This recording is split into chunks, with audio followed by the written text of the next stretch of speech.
The US and Qatar have signed a memorandum aimed at combating the financing of terrorism. US Secretary of State Rex Tillerson has met with his Qatari counterpart in Doha. The two officials have described the agreement as a milestone achievement.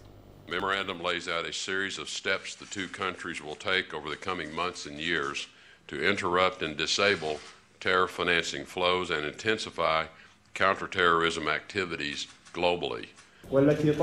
This is in light of the accusations by the four countries putting Qatar under siege that Qatar finances terrorism. And here is Qatar, the first country to sign an executive program with the US to combat terrorism financing. Rex Tillerson's visit to Doha is the second stop on a mission to break the deadlock between the energy-rich Gulf nation and four of its Arab neighbors. The U.S. Secretary of State says Qatar has reasonable views on the month-long diplomatic row. He's hopeful of progress towards a resolution. Last month, a Saudi Arabia-led bloc severed diplomatic ties with Qatar. Foreign ministers from the Arab Quartet are expected to meet Tillerson on Wednesday in the Saudi city Jeddah. All the Arab Quartet has responded to that deal. The four countries spearheading the diplomatic row with Qatar say the country has backed out on similar deals before. For more on that statement, I'm joined live from Cairo by CGTN's Yasser Hakim. Yasser, can you tell us more about the significance of the statement issued by the Arab Quartet? Yes, it's first of all, the timing was important. That it was issued before Tillerson arrived to Jeddah. He arrived this morning and he was received by Saudi Arabia's foreign minister. But the issuing the statement was last night. So there was a message they're sending is that yes, the anti-terror funding agreement is important and something they have been calling for a long time to have such an agreement. But they do not trust Qatar. They say that there was a deal signed, a similar deal signed in 2013 with Qatar, which it had renegade on, and the countries at that time pulled out their ambassadors from Qatar and cut off diplomatic ties. And Qatar sat again in 2014 with another deal that was signed also with the Gulf Arab countries, in which now in 2017 they said they have found that Qatar has not abided by this deal and renegade on it. So there is no trust that Qatar this time would actually implement the deal that has been signed with the US, and that they want, in short, they want guarantees and sort of concrete steps that prove that Qatar this time would abide by any agreements. At this point, they're just also saying before the U.S. Foreign Secretary of State arrives that they will not change their stance concerning Qatar for now, and that they will wait to see any positive steps to prove that Qatar this time would abide by the rules. What about America's position on the Qatar diplomatic row? And is there a shift in stance? How has Egypt reacted to the agreements? Yes, exactly. You've seen the US President Donald Trump, when he was in Saudi Arabia during the Islamic US Arab Summit that included most of these leaders, and he afterwards came up with statements supporting the quartet, the Arab Quartet, and saying that publicly and clearly that Qatar has been funding the terrorist groups. And now you've seen the statement by the U.S. Secretary of State, which contradicts what the U.S. President has been saying. And this double conflicting messages coming from out of the U.S.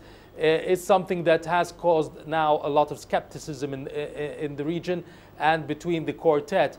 If you look at the reaction in the media in Egypt, for example, they're saying that the U.S. knows it has leverage on both sides, the Qatari side and the quartet side, so it's making use of that by making business deals more than political deals. So when the US president came up with these positive statements concerning the quartet, he struck a $400 billion deal with Saudi Arabia.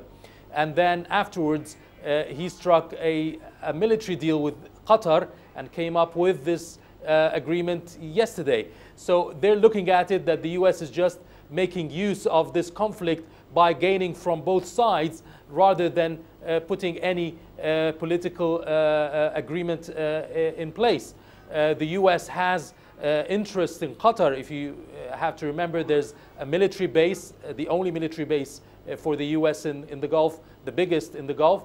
And also, the US wants to avoid that Iran would have any influence through in the Gulf through Qatar. So they're trying to stop Iran's influence by also striking a deal with Qatar to avoid any leverage from Iran in the Gulf. And therefore, it's kind of complicating the situation.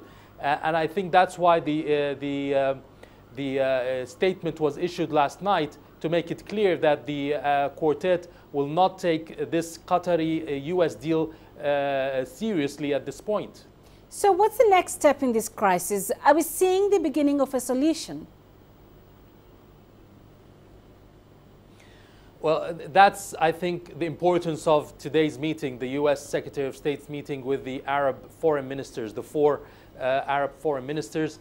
What I think is that the U.S. will try to convince them that Qatar has changed its stance, that it is willing to stop funding terror groups by signing this agreement, and that the U.S. will give the guarantee that the Qatar will abide by the deal and will in some way stop funding terrorist groups, as has been said before. Now, will the quartet be convinced by that?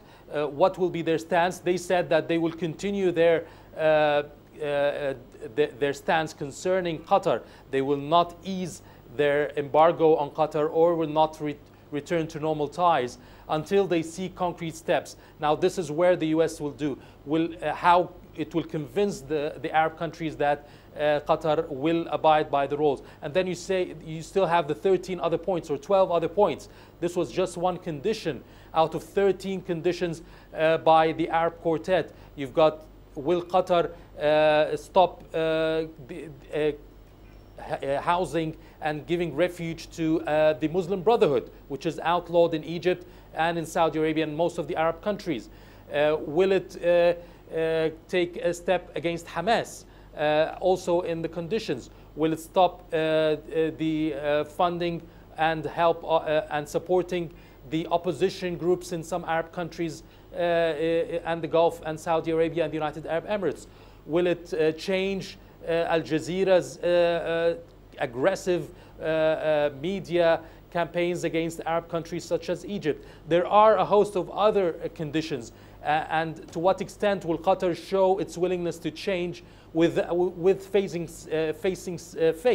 saving face? I mean, they have to not look as if they're giving up all their sovereign rights for the quartet. So it's a delicate situation now to show that Qatar is willing to change, but at the same time with saving face of the Qatari leadership. And at the same time convincing the quartet that Qatar is willing to sit and talk and change its position. So I believe it will take time. We might not get a solution today. It will take time, and the foreign ministers will probably have to go back to their leaders before signing any agreement with the US on or solving the crisis with Qatar at this point. So it will all be clear at the end of the day. All right, let's leave it there for now. Yes, Hakim, thank you for joining us.